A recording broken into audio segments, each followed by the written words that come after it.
Curta o vídeo e se inscreva no canal. Audioteca ANCAP. Audioteca apresenta A Anatomia do Estado. Murray Newton Rothbard. O que o Estado não é? O Estado é quase universalmente considerado uma instituição de serviço social. Alguns teóricos veneram o Estado como sendo a apoteose da sociedade. Outros consideram-no uma organização afável, embora muitas vezes ineficiente, que tem o intuito de alcançar objetivos sociais. Porém, quase todos o consideram um meio necessário para se atingir os objetivos da humanidade. Um meio a ser usado contra o setor privado e que frequentemente ganha essa disputa pelos recursos. Com o advento da democracia, a identificação do Estado com a sociedade foi redobrada ao ponto de ser comum ouvir a vocalização de sentimentos que violam quase todos os princípios da razão e do senso comum, tais como: nós somos o governo ou nós somos o Estado. O termo coletivo útil nos permite lançar uma camuflagem ideológica sobre a realidade da vida política. Se nós somos o Estado, então qualquer coisa que o Estado faça a um indivíduo é não somente justo e não tirânico, como também voluntário da parte do respectivo indivíduo. Se o Estado incorre numa dívida pública que tem de ser paga através da cobrança de impostos sobre um grupo para benefício de outro, a realidade deste fardo é obscurecida pela afirmação de que devemos a nós mesmos ou a nossa dívida tem de ser paga. Se o Estado recruta um homem, ou põe na prisão por opinião dissidente, então ele está fazendo isso a si mesmo, e, como tal, não ocorreu nada de lamentável. Nessa mesma linha de raciocínio, os judeus assassinados pelo governo nazista não foram mortos. Pelo contrário, devem ter cometido suicídio, uma vez que eles eram o governo, que foi eleito democraticamente, e, como tal, qualquer coisa que o governo lhes tenha feito foi voluntário da sua parte. Não seria necessário insistir mais neste ponto. No entanto, a esmagadora maioria das pessoas aceita esta ideia enganosa em maior ou menor grau. Devemos, portanto, enfatizar a ideia de que nós não somos o Estado. O governo não somos nós. O Estado não representa de nenhuma forma concreta a maioria das pessoas. Mas, mesmo que o fizesse, mesmo que 70% das pessoas decidissem assassinar os restantes 30%, isso ainda assim seria um homicídio em massa e não um suicídio voluntário por parte da minoria chacinada. Não se pode permitir que nenhuma metáfora organicista, nenhuma banalidade irrelevante, obscureça este fato essencial. Se, então, o Estado não somos nós, se ele não é a família humana se reunindo para decidir sobre os problemas mútuos, se ele não é uma reunião fraterna ou clube social,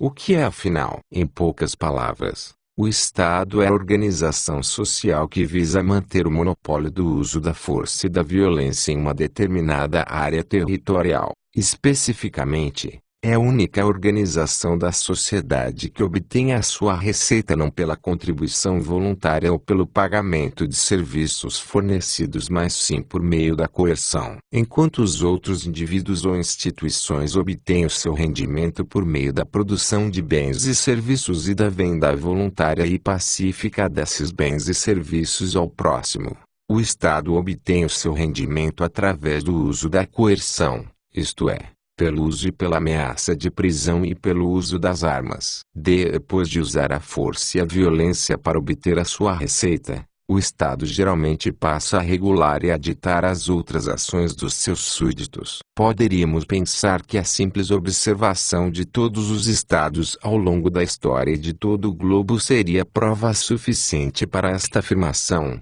mas o miasma do mito incrustou-se na atividade do Estado há tanto tempo, que se torna necessária uma elaboração. O que o Estado é? O ser humano nasce indefeso e, como tal, precisa utilizar a sua mente para aprender a como obter os recursos que a natureza lhe fornece e a como transformá-los. Por exemplo, através do investimento em capital, em objeto e em locais de modo que possam ser utilizados para a satisfação das suas necessidades e para a melhoria do seu padrão de vida. A única forma por meio da qual o ser humano pode fazer isto é através do uso da sua mente e da sua energia para transformar os recursos, produção, e da troca destes produtos por produtos criados pelos outros. O ser humano descobriu que, por meio do processo de troca mútua e voluntária, comércio, a produtividade, e, logo, o padrão de vida de todos os participantes desta troca, pode aumentar significativamente. Portanto, o único caminho natural para o ser humano sobreviver e alcançar a prosperidade é utilizando sua mente e energia para se envolver no processo de produção e troca. Ele realiza isto: primeiro, encontrando recursos naturais.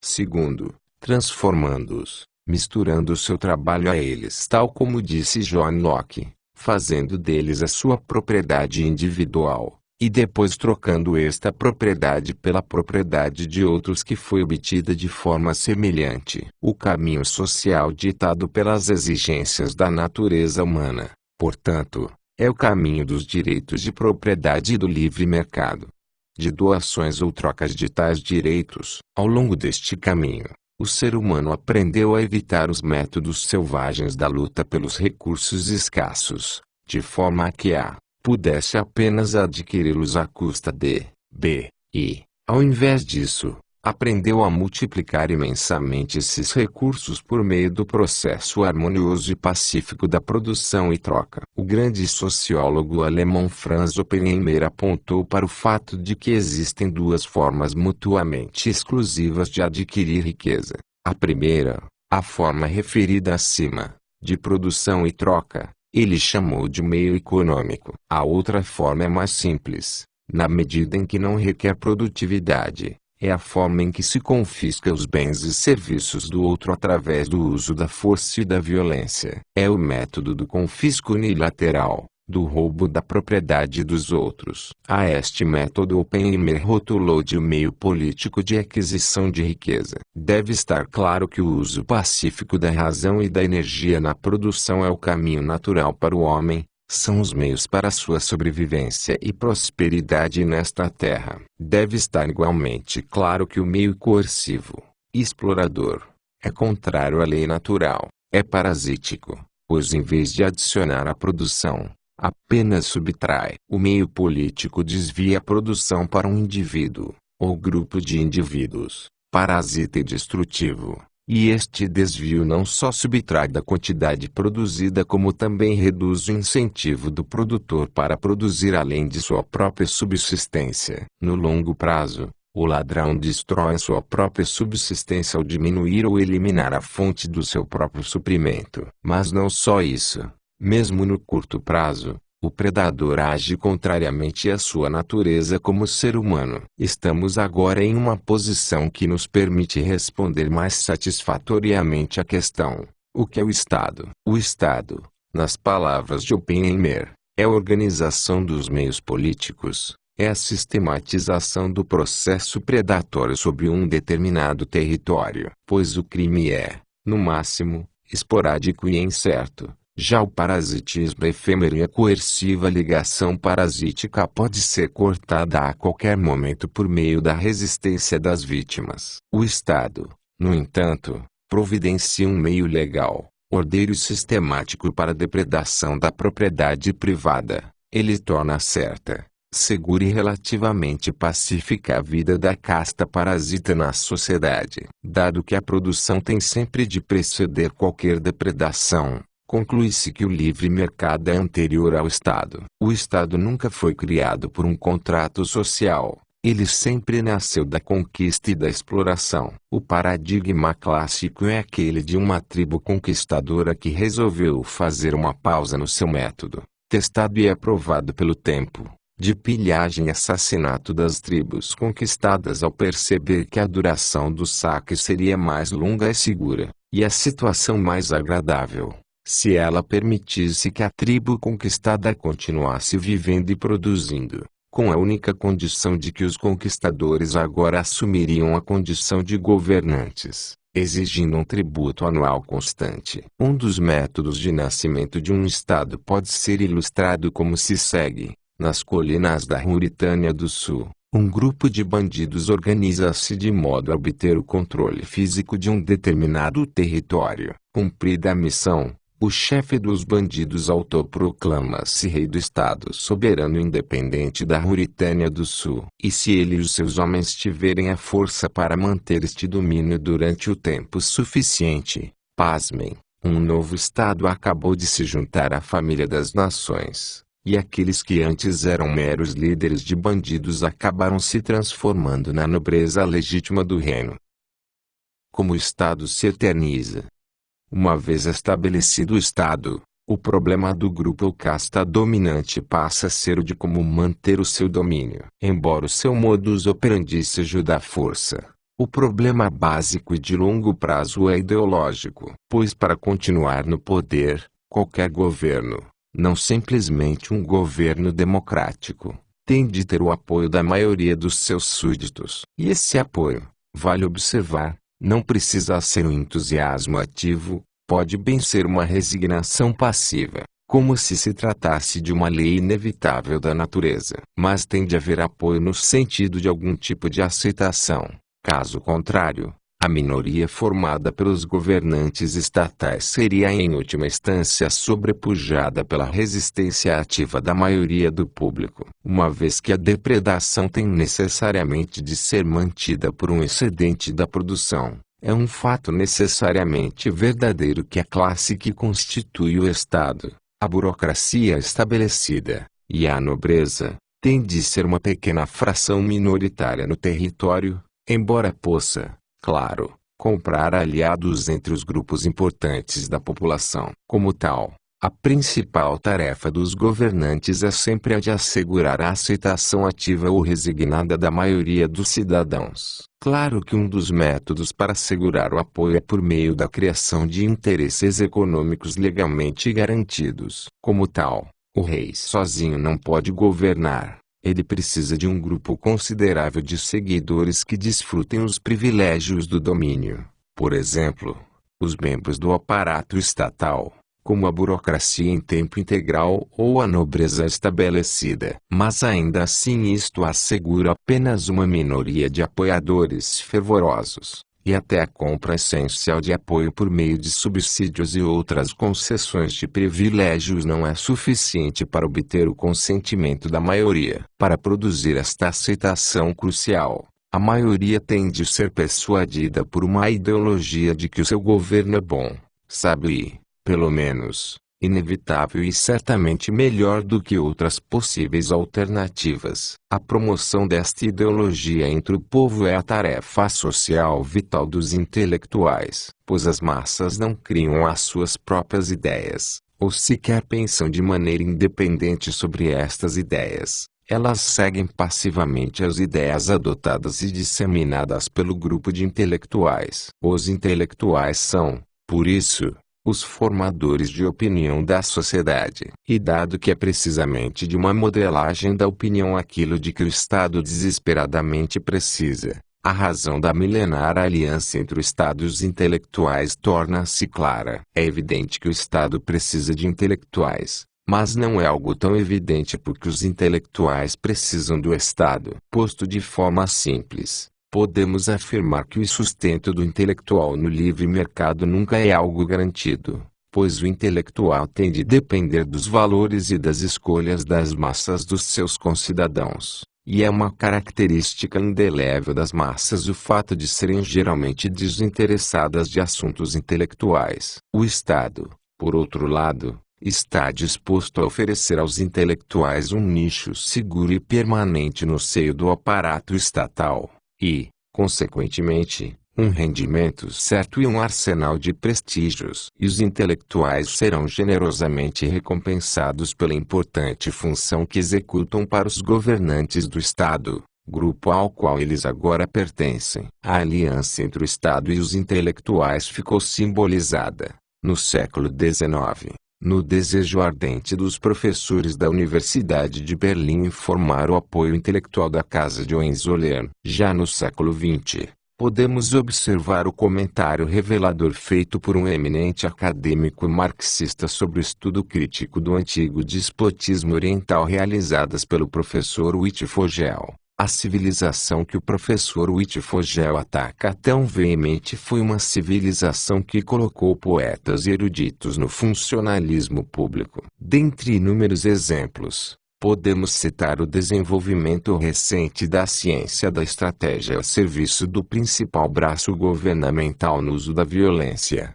o aparelho militar. Outra venerável instituição é a do historiador oficial, ou historiador da corte, dedicada a difundir a visão dos governantes acerca das suas ações e das dos seus predecessores. Muitos e variados têm sido os argumentos por meio dos quais o Estado e seus intelectuais têm induzido os seus súditos a apoiar o seu domínio. As linhas de argumento podem ser basicamente resumidas desta forma: a.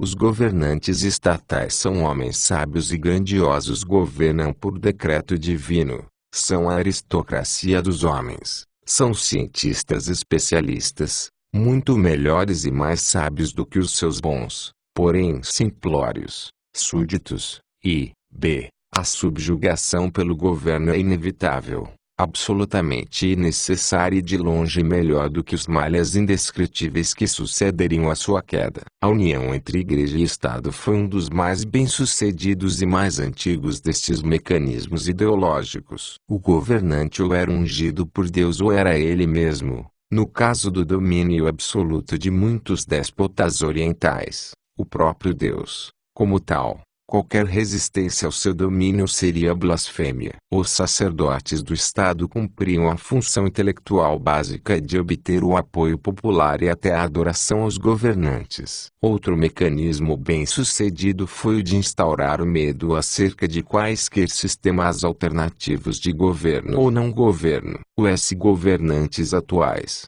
alegava-se, fornecem aos cidadãos um serviço essencial pelo qual devem estar muito gratos: a proteção contra criminosos e saqueadores esporádicos. Pois para o Estado preservar seu próprio monopólio predatório, ele realmente deve garantir que o crime privado e não sistemático seja mantido num grau mínimo. O Estado sempre zelou minuciosamente pela sua própria preservação. Nos séculos mais recentes, o Estado tem sido especialmente bem-sucedido em fomentar o medo acerca de outros governantes estatais. Dado que a área territorial do globo tem sido parcelada entre estados específicos, uma das doutrinas essenciais do Estado foi a de se identificar com o território que domina. Uma vez que a maioria das pessoas tende a amar a sua terra natal, a identificação dessa terra e do seu povo com o Estado foi um meio de usar o patriotismo natural para benefício do próprio Estado. Se a Ruritânia estivesse sendo atacada pela Moldávia,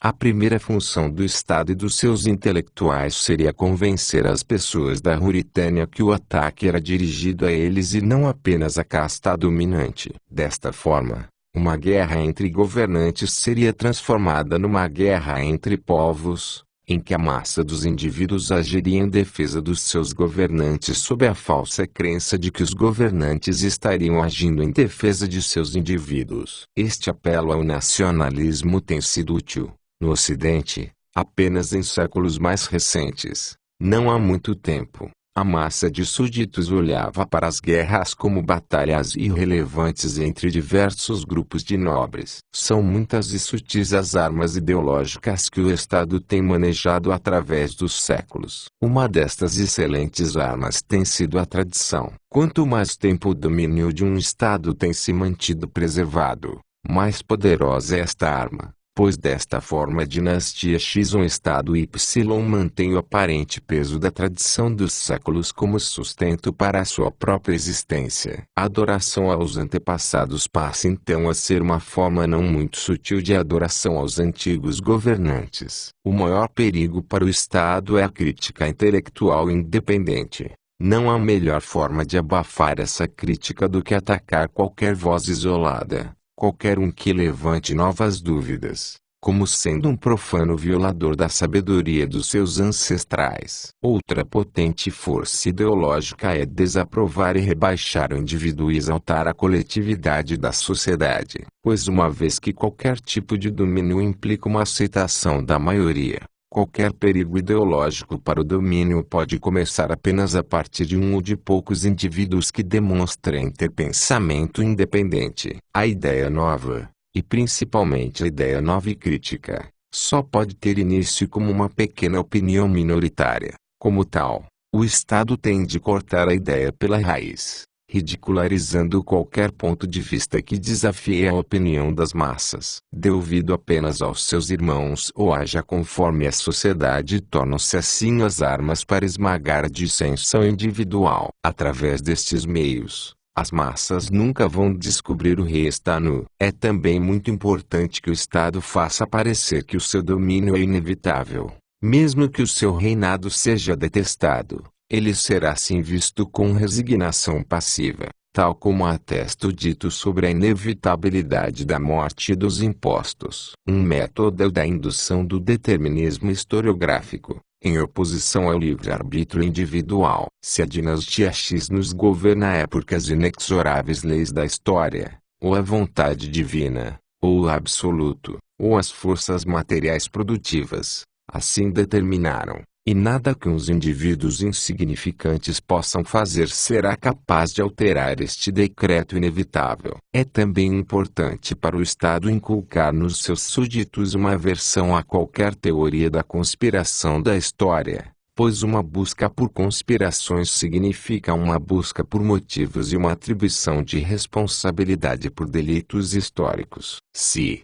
contudo, qualquer tirania imposta pelo Estado, ou corrupção, ou agressão militar, foi causada não pelos governantes estatais, mas sim por forças sociais misteriosas e ocultas, ou pelo arranjo imperfeito do mundo, ou, se de alguma forma, todos foram responsáveis, então não há qualquer razão para as pessoas ficarem indignadas ou se insurgirem contra tais delitos. Ademais, um ataque às teorias da conspiração tem como objetivo fazer com que os súditos se tornem mais crédulos em relação às razões de bem-estar geral que são sempre apresentadas pelo Estado como justificativa para os seus atos despóticos. Uma teoria da conspiração pode perturbar o sistema ao fazer com que o público desconfie da propaganda ideológica do Estado. Outro velho e eficaz método para curvar os súditos à vontade do Estado é a indução da culpa. Qualquer aumento do bem-estar privado pode ser atacado como ganância inaceitável, materialismo ou riqueza excessiva. O lucro pode ser atacado como exploração e agiotagem. As trocas mutuamente benéficas são denunciadas como egoístas, chegando-se sempre, de alguma forma, à conclusão de que mais recursos devem ser retirados do setor privado e desviados para o setor público. A culpa induzida torna o público mais suscetível a aceitar esta transferência, pois ao passo que indivíduos tendem a se entregar à cobiça egoísta, a incapacidade dos governantes estatais em realizar trocas voluntárias supostamente significa a sua devoção a causas mais nobres e elevadas. A depredação parasítica seria sim uma atitude aparentemente mais elevada, estética e moralmente, do que o trabalho pacífico e produtivo. Na nossa atual e mais secular época, o direito divino do Estado foi suplantado pela invocação de um novo Deus, a ciência. O governo estatal é agora proclamado como ultracientífico, como constituído por um painel de especialistas. Mas mesmo com a razão sendo mais invocada hoje do que em séculos passados, essa não é a verdadeira razão do indivíduo e do exercício do seu livre-arbítrio, e ainda a razão coletivista e determinista, que implica sempre agregados holísticos e a manipulação coerciva de súditos passivos feita pelos seus governantes. O aumento do uso de jargões científicos permitiu aos intelectuais do Estado tecer justificativas obscurantistas para o domínio estatal, as quais teriam sido imediatamente recebidas com zombaria e escárnio pela população de uma época mais simples. Um assaltante que justificasse o seu roubo dizendo que na verdade ajudou as suas vítimas, pois o gasto que fez do dinheiro trouxe um estímulo ao comércio, teria convencido pouca gente. Mas quando esta teoria se veste com equações keynesianas e referências impressivas ao efeito multiplicador, ela infelizmente é recebida com maior respeito. E assim prossegue o ataque ao bom senso, em cada época realizado de maneira diferente. Por conseguinte, sendo o apoio ideológico indispensável para a manutenção do Estado, este é incessantemente obrigado a impressionar o público com a sua legitimidade de forma a distinguir suas atividades daquelas praticadas por uma mera quadrilha de mafiosos. A ininterrupta determinação dos seus ataques ao senso comum não é acidental, pois, como afirmou vividamente Mencken, o homem comum, quaisquer que sejam as suas falhas, pelo menos vê claramente que o governo é algo que existe à parte de si e à parte da maioria dos seus concidadãos, que o governo é um poder separado,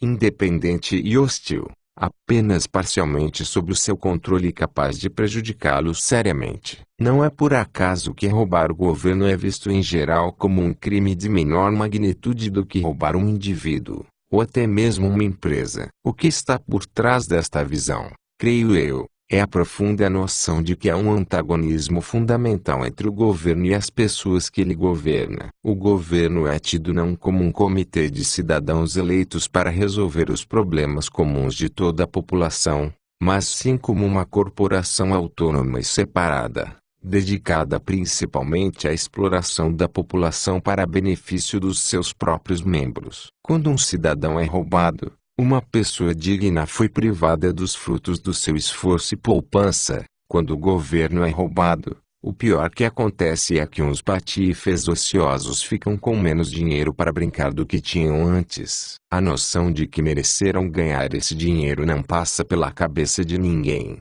Afina, para qualquer pessoa sensata, esta ideia é ridícula. Como o Estado transcende seus limites.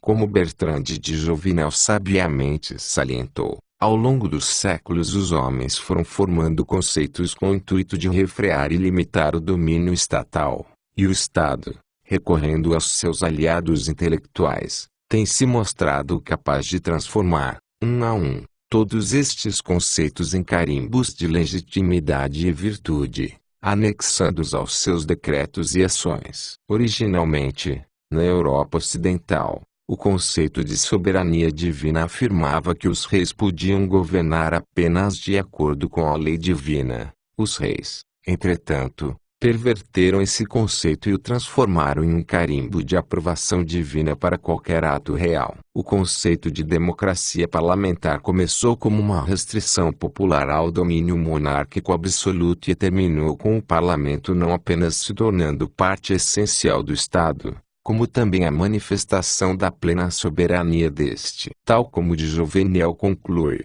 muitos escritores interessados nas teorias da soberania se debruçaram sobre estes mecanismos restritivos. Mas, por fim, cada uma destas teorias perdeu, mais cedo ou mais tarde, o seu propósito original e acabou por funcionar como um trampolim para o poder, provendo-lhe a ajuda poderosa de um soberano invisível com o qual ele podia, com o passar do tempo, se identificar por completo. O mesmo aconteceu com doutrinas mais específicas, os direitos naturais do indivíduo, consagrados por John Locke pela Carta dos Direitos, Bill of Rights, converteram-se no estatista direito ao emprego. O utilitarismo abandonou seus argumentos em prol da liberdade e passou a se concentrar em argumentos contra a resistência aos ataques do Estado à liberdade, etc. É certo que a mais ambiciosa tentativa de impor limites ao Estado foi a Carta dos Direitos e outras partes restritivas da Constituição americana,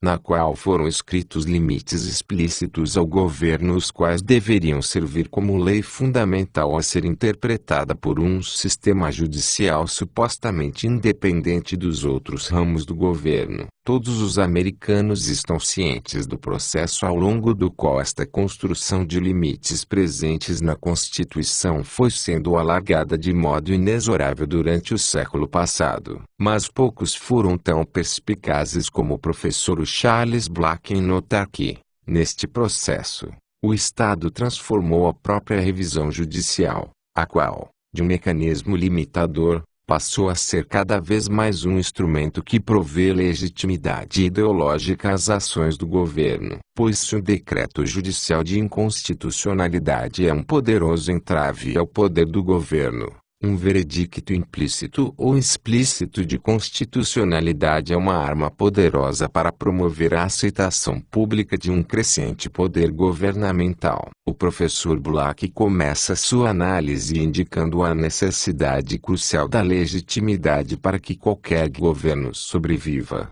sendo que esta legitimidade corresponde a uma aceitação majoritária básica do governo e de suas ações. A aceitação da legitimidade torna-se um problema peculiar em um país como os Estados Unidos, em foram colocadas limitações substanciais na teoria sobre a qual o governo se baseia. O que é preciso, acrescenta Black, é um meio pelo qual o governo possa assegurar ao público que a expansão dos seus poderes é, de fato, constitucional. E isto, conclui, tem sido a principal função histórica da revisão judicial. Deixemos Black ilustrar o problema, a ameaça suprema, para o governo, e a ampla disseminação de um sentimento de ultraje e desafeição entre a população, e a consequente perda de autoridade moral por parte do governo, independentemente de quanto tempo ele consiga mantê-la pela força ou pela inércia ou pela simples falta de uma alternativa atraente imediatamente disponível. Quase todas as pessoas que vivem sob um governo com poderes limitados serão, cedo ou tarde, sujeitados a alguma ação governamental que, em sua opinião, consideram estar além do poder do governo ou mesmo totalmente proibida ao governo. Um homem pode ser conscrito embora não encontre nada na Constituição autorizando o recrutamento para o serviço militar obrigatório. A um agricultor é dito quanto ele pode produzir de trigo. Ele acredita, e descobre que alguns advogados respeitáveis partilham desta crença de que o governo tem o direito tanto de lhe dizer o quanto de trigo ele pode produzir como de lhe dizer com quem é que a sua filha se pode casar. Um homem vai para a cadeia por dizer o que quer e entra em sua cela proferindo. O Congresso não passará quaisquer leis que limitem a liberdade de expressão.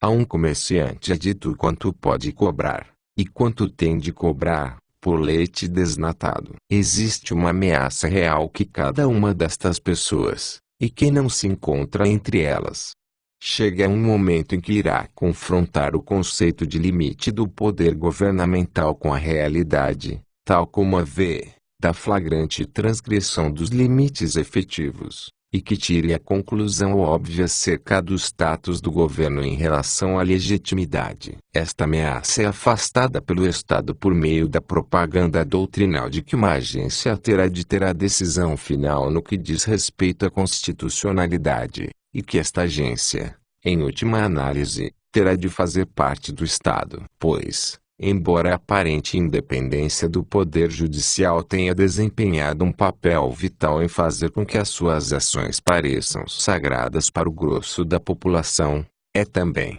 e cada vez mais, verdade que o poder judicial é uma parte essencial do aparato governamental e é designado pelos ramos legislativo e executivo. Black admite que isto significa que o Estado se colocou no papel de juiz de sua própria causa, violando assim o princípio jurídico básico de se procurar chegar a decisões justas. Ele nega peremptoriamente a possibilidade de qualquer alternativa. Black acrescenta: o problema, então, é criar meios de decisão governamental que possam, esperamos, reduzir a um mínimo tolerável a intensidade da objeção ao governo ser juiz de sua própria causa. Tendo feito isto, podemos apenas ter a esperança de que esta objeção, embora ainda teoricamente sustentável, perca a força efetiva até o ponto em que o trabalho de legitimação das instituições de decisão possa ganhar aceitação. Em sua última análise,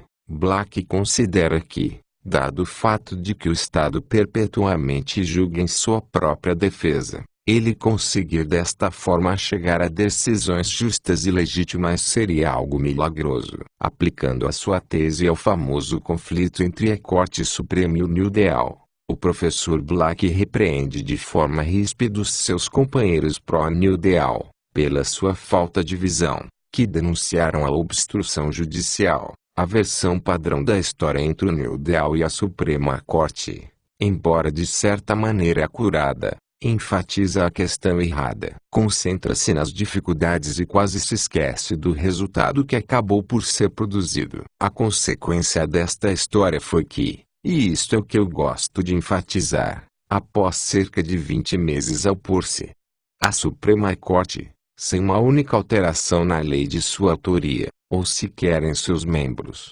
colocou o selo afirmativo de legitimidade no New Deal, chancelando uma concepção completamente nova de governo no ZEUA. Desta forma, a Suprema Corte foi capaz de silenciar a grande massa de americanos que vinha demonstrando fortes objeções constitucionais ao New Deal.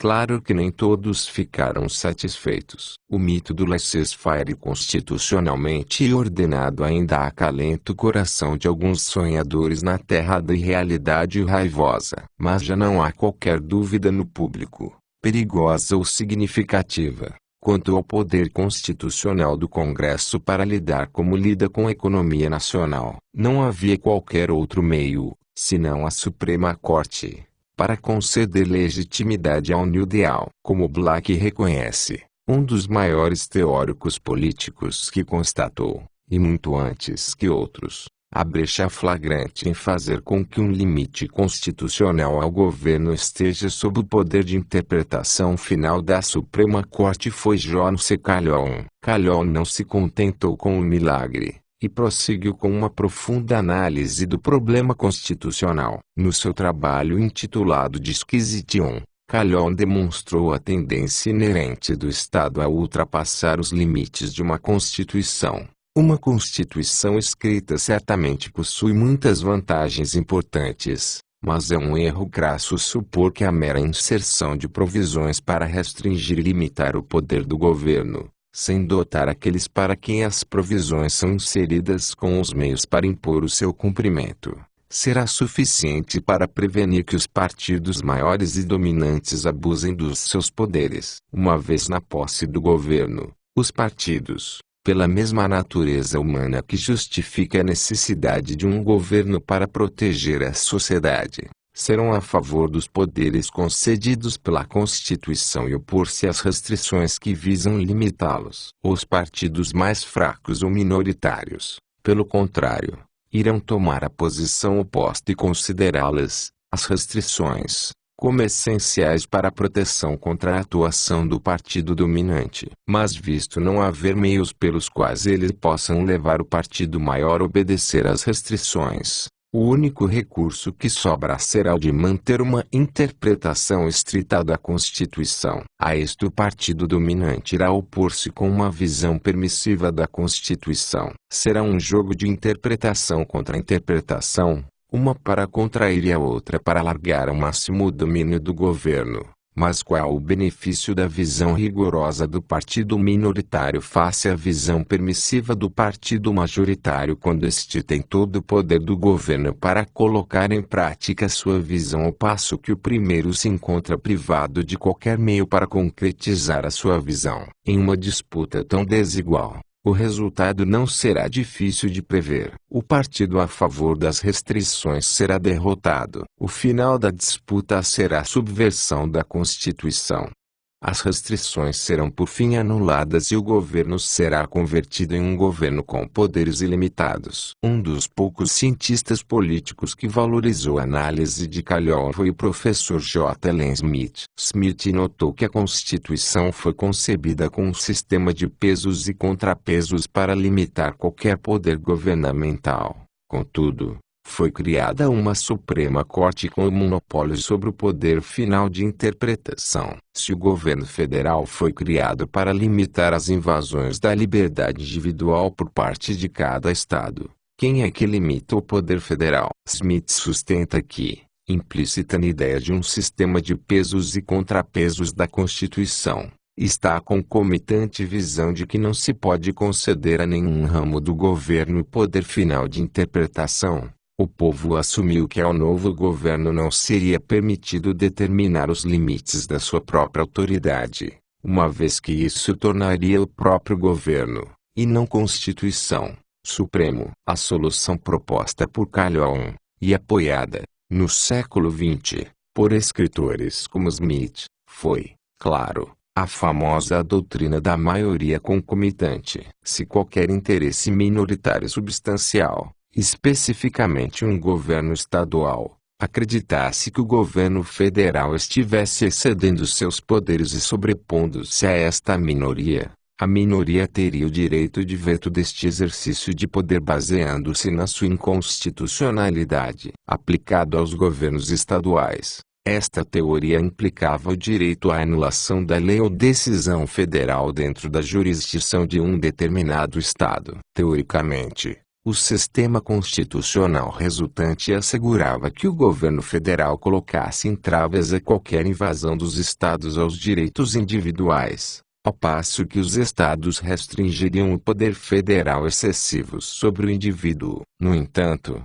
embora as limitações fossem naquela época mais eficazes do que são atualmente, há muitas dificuldades e problemas na solução de Calhoun. Se, de fato, um interesse subordinado deve legitimamente ter o poder de veto sobre um assunto que lhe diz respeito, por que parar nos estados? Por que não colocar o poder de veto nos municípios, nas cidades, nos bairros? Além do mais, os interesses não são apenas regionais, mas também profissionais, sociais, etc. E quanto aos padeiros ou os taxistas ou qualquer outra profissão, não deveriam eles poder vetar qualquer legislação que afete suas próprias vidas? Isto nos leva a um ponto crucial. A teoria da anulação confina suas restrições às próprias agências do governo. Não esqueçamos que os governos federal e estaduais, e os seus respectivos ramos, são ainda estados,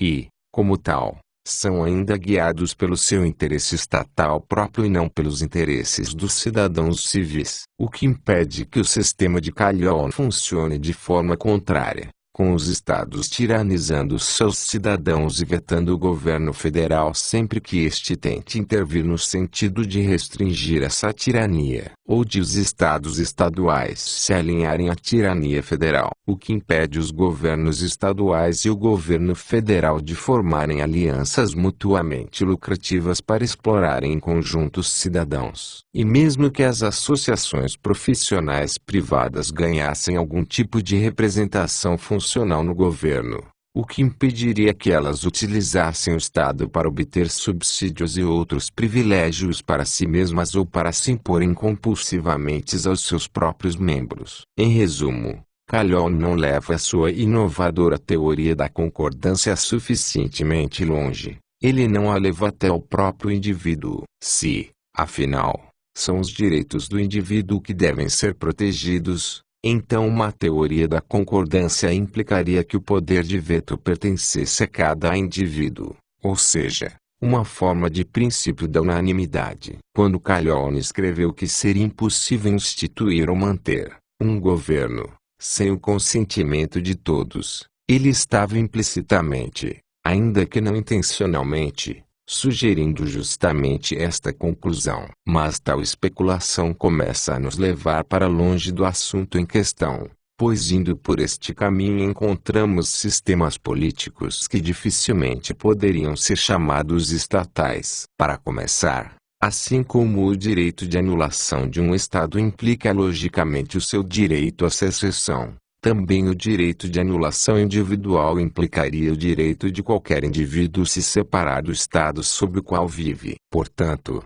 o Estado tem invariavelmente demonstrado um talento exímio para a expansão dos seus poderes para além de quaisquer limites que possam lhe ser impostos. Uma vez que o Estado sobrevive necessariamente do confisco compulsório do capital privado, e uma vez que a sua expansão envolve necessariamente uma incursão cada vez maior sobre indivíduos e empresas privadas, é imperativo afirmar que o Estado é uma instituição profunda e inerentemente anticapitalista. Em certo sentido, a nossa posição é o inverso da máxima marxista que diz que o Estado é atualmente o comitê executivo da classe dominante, supostamente os capitalistas. Ao contrário, o Estado, a organização dos meios políticos, é constituído pela, e é a fonte da, classe dominante ou melhor, casta dominante, e está em permanente oposição ao capital genuinamente privado. Podemos, portanto, concordar com Juvenal: apenas aqueles que nada sabem sobre outras épocas senão a sua, que estão completamente às escuras quanto ao modo de funcionamento do poder desde há milhares de anos, verão estes procedimentos estatização, imposto de renda etc., como o fruto de um conjunto particular de doutrinas. Estas são, na realidade, as manifestações normais do poder, e em nada diferem na sua natureza em relação aos confiscos dos mosteiros realizados por Henrique VIII. É o mesmo princípio em operação: o apetite por autoridade, a sede por recursos, e em todas estas operações estão presentes as mesmas características, inclusive o rápido crescimento daqueles que dividem os espólios. Seja socialista ou não, o poder tem sempre de estar em guerra com as autoridades capitalistas e despojar os capitalistas da sua riqueza acumulada. Ao fazê-lo, obedece às leis da sua própria natureza. O que o Estado teme?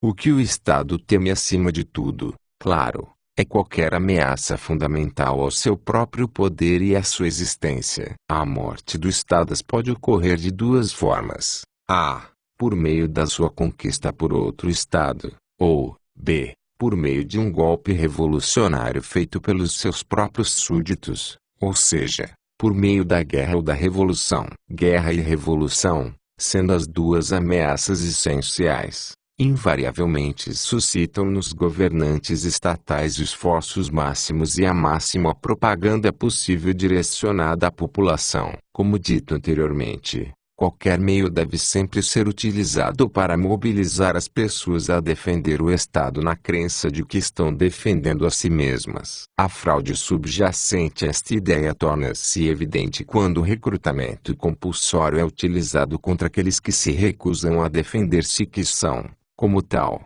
forçados a juntar-se ao aparato militar do Estado. Desnecessário dizer que não lhes é permitida qualquer defesa contra este ato cometido pelo seu próprio Estado. Em uma guerra, o poder do Estado é levado ao extremo, e sob os slogans da defesa e da emergência, ele pode impor uma tirania ao público que, em tempos de paz, enfrentaria franca e aberta resistência. Desta forma, a guerra provê muitos benefícios a um Estado e, de fato, todas as guerras modernas trouxeram aos povos envolvidos um permanente legado de maiores encargos estatais sobre a sociedade. A guerra, além disso, provê ao Estado oportunidades tentadoras de conquistar territórios sobre os quais pode exercer o seu monopólio da força. Definitivamente, Randolph Bourne estava correto quando disse que a guerra é a saúde do Estado. Porém, para qualquer Estado em particular,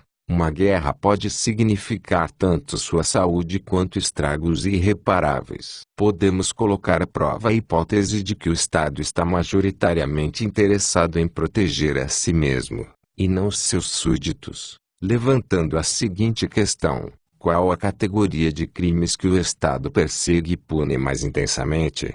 Aqueles cometidos contra os cidadãos ou aqueles cometidos contra ele próprio? No vocabulário do Estado, os crimes mais graves são quase invariavelmente não agressões contra indivíduos ou contra a propriedade privada, mas sim ataques contra o próprio bem-estar do Estado. Por exemplo, traição, deserção de um soldado para o lado inimigo, fugir do alistamento militar compulsório, subversão e conspiração subversiva, assassinato de governantes, e crimes econômicos contra o Estado, como falsificação da sua moeda ou evasão fiscal. Ou compare a intensidade dedicada à perseguição de um homem que tenha atacado um policial com a atenção que o Estado concede ao ataque a um cidadão comum. Curiosamente, no entanto, esta explícita prioridade do Estado à sua própria contra o público não parece suscitar nas pessoas nenhum sentimento de incoerência e inconsistência em relação à sua pretensa raison d'être, razão de ser.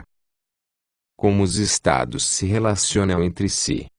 Uma vez que a área territorial do planeta se encontra dividida entre diferentes estados, as relações interestatais ocupam uma grande parte do tempo e da energia do estado. A tendência natural de um estado é expandir o seu poder e, externamente, essa expansão dá-se através da conquista de territórios. A não ser que o território não pertença a outro estado ou que seja inabitado, qualquer expansão envolve um conflito inerente de interesses entre dois grupos distintos de governantes estatais. Apenas um dos grupos de governantes pode obter o monopólio da coerção sobre um dado território em um determinado momento. O poder completo sobre uma área territorial pelo Estado X pode apenas ser ganho pela expulsão do Estado Y. A guerra, embora com riscos, será uma tendência perene entre os Estados, com períodos pontuais de paz e de alterações de alianças e coalizões entre Estados. As tentativas internas ou domésticas para limitar o Estado,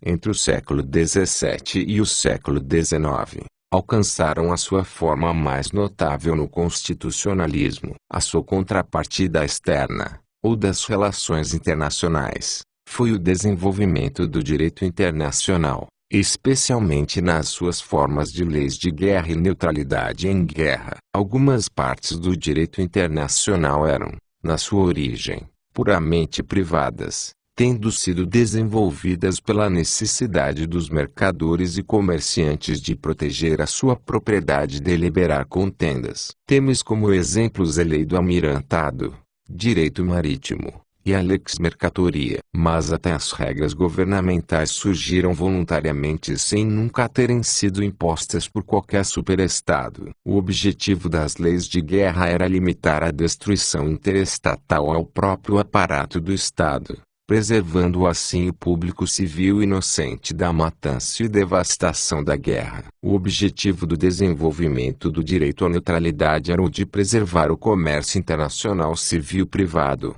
mesmo entre países inimigos, do ataque por parte de um dos lados em guerra. O objetivo mais abrangente, portanto, era limitar o âmbito de qualquer guerra e, especificamente, o de limitar o seu impacto destrutivo sobre os cidadãos dos países neutros e até dos países em guerra. O jurista F.J.P. Veale descreve graciosamente uma dessas guerras civilizadas que floresceram por um breve período na Itália durante o século XV. Os burgueses ricos e os mercadores da Itália medieval estavam demasiado ocupados ganhando dinheiro e aproveitando a vida para se comprometerem pessoalmente com as durezas e os perigos da guerra. Por isso adotaram a prática de contratar mercenários para lutar suas guerras por eles e, sendo frugais, pessoas de negócio, dispensavam seus mercenários assim que os seus serviços se tornavam desnecessários. As guerras eram,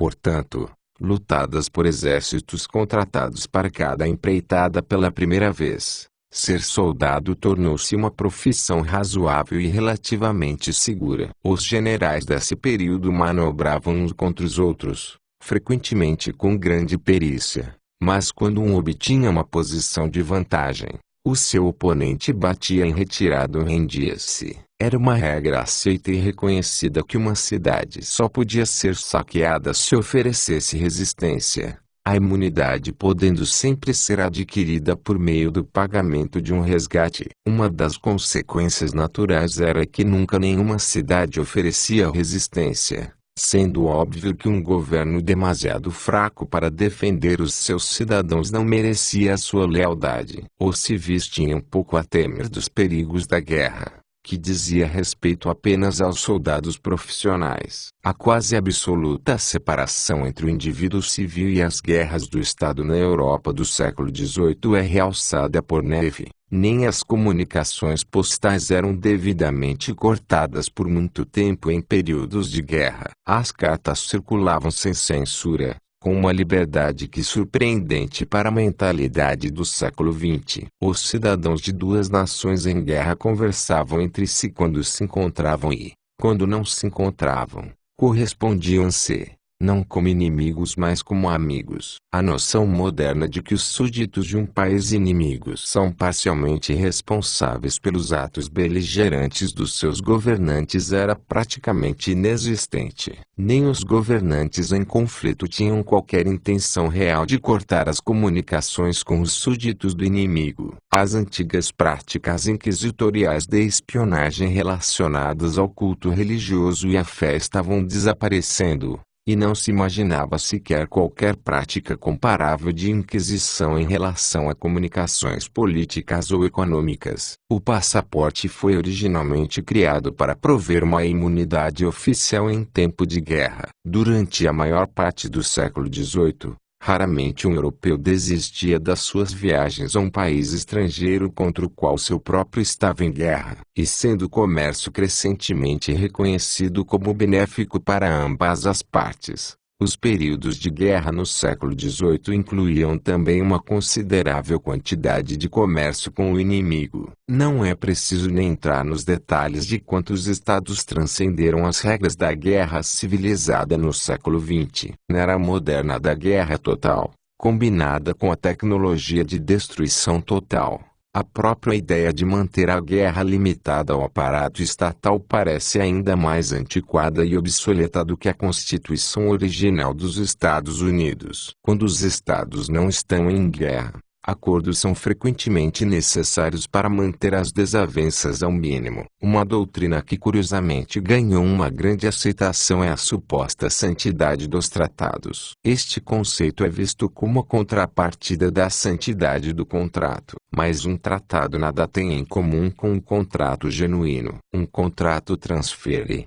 de forma definida, títulos sobre a propriedade privada. Uma vez que um governo não é o proprietário, em nenhum sentido legítimo, da sua área territorial, nenhum acordo que lhe possa fazer irá conferir títulos de propriedade. Se, por exemplo, João vender ou doar a sua terra a José, o herdeiro de João não pode legitimamente ir até o herdeiro de José e dizer que a terra é sua. O título de propriedade já foi transferido. O contrato do velho João está automaticamente vinculado ao herdeiro de João, pois o velho João já havia transferido a propriedade. O herdeiro de João pode apenas reivindicar aquilo que ele herdou do velho João, e o velho João pode apenas legar a propriedade que ainda lhe pertence. Mas se, em uma determinada data, o governo da, digamos, Ruritânia é coagido ou até mesmo subornado pelo governo da Moldávia para ceder parte do seu território, é absurdo afirmar que os governos ou os habitantes dos dois países estão para sempre impedidos de exigir a reunificação da Ruritânia por causa da santidade do tratado. Nem as pessoas nem a terra do noroeste da Ruritânia pertencem a qualquer um dos dois governos. Como corolário, um governo definitivamente não pode vincular, baseado-se em propriedades consideradas inalienáveis, um governo seguinte por meio de um tratado. Similarmente, um governo revolucionário que tenha derrubado o rei da Ruritânia não pode ser responsabilizado pelas ações e dívidas do rei, pois um governo não é, como é uma criança, um verdadeiro herdeiro da propriedade do seu predecessor. A história é como uma batalha entre o poder estatal e o poder social. Assim como as duas inter-relações humanas básicas e mutuamente exclusivas são a cooperação pacífica ou a exploração coerciva, produção ou depredação, a história da humanidade, em particular a sua história econômica, também pode ser considerada uma disputa entre estes dois princípios. De um lado, existe a produtividade criativa, as trocas pacíficas e a cooperação. De outro, o despotismo coercivo e a depredação das relações sociais. Albert Janosch apelidou estas duas forças concorrentes com os termos poder social e poder estatal. O poder social é o poder do homem sobre a natureza, sua transformação cooperativa dos recursos naturais e a compreensão racional das leis da natureza, para o benefício de todos os indivíduos participantes. O poder social é o poder sobre a natureza, o alcançar de um melhor padrão de vida por meio da troca mútua entre os homens. Já o poder estatal,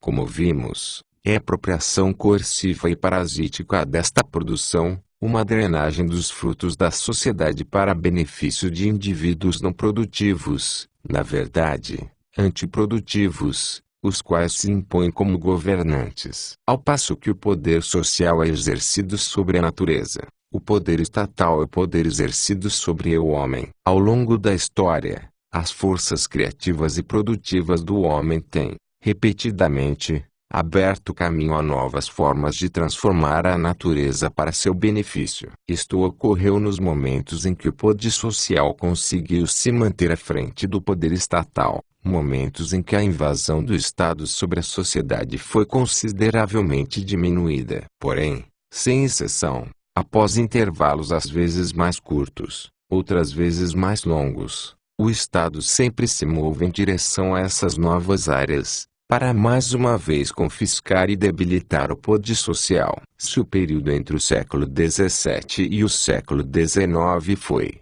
para muitos dos países ocidentais, uma época de crescimento do poder social com um consequente aumento da liberdade, da paz e do bem-estar material, o século XX foi principalmente uma era em que o poder estatal foi recuperando o poder que havia perdido, com uma consequente reversão rumo à escravidão, à guerra e à destruição. Neste século, a espécie humana enfrenta, novamente, o reinado virulento do Estado agora armado com os frutos dos poderes criativos da humanidade, confiscados e adulterados para os seus próprios fins. Os últimos séculos foram tempos em que os homens tentaram colocar limites constitucionais ao Estado, apenas para concluírem, mais tarde, que tais limites, como todas as outras tentativas, fracassaram. Dentre todas as numerosas formas que os governos assumiram ao longo dos séculos, dentre todos os conceitos e instituições que foram experimentados,